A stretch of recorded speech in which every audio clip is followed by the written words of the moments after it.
Est-ce que le confinement va être durci, Olivier Véran? Le ministre de l'Intérieur, Christophe Castaner, s'est exprimé, je crois avant-hier, pour annoncer qu'il y avait des mesures de confinement renforcées qui pouvaient être décidées territorialement et mises en place par les préfets.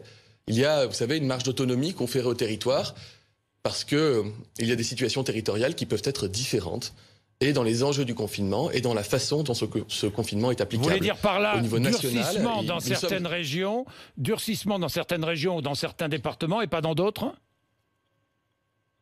Mais ce que le ministre de l'Intérieur a rappelé, c'est que les préfets sont habilités pour prendre un certain nombre de mesures. Par exemple, les préfets sont habilités, ainsi que les maires d'ailleurs, à proposer la fermeture de marchés extérieurs ou à installer un couvre-feu là où c'est nécessaire. Ils ont cette capacité localement d'agir s'ils se rendent compte qu'il y a des difficultés à faire appliquer le confinement. Mais le confinement généralisé tel qu'il est appliqué en France, et le confinement généralisé tel qu'il est recommandé par la communauté scientifique internationale et tel qu'il est appliqué dans la quasi-totalité des pays qui nous entourent.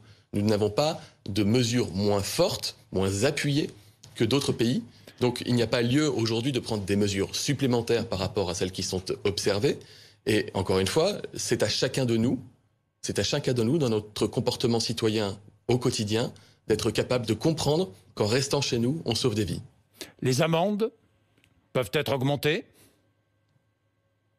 Les amendes, elles sont au-delà de 130 € aujourd'hui. Je n'ai pas eu informations selon lesquelles elles seraient augmentées, Bien. Mais il y a beaucoup de contrôles qui sont effectués par les agents de sécurité, de police, de gendarmerie, et que je remercie d'ailleurs pour leur mobilisation.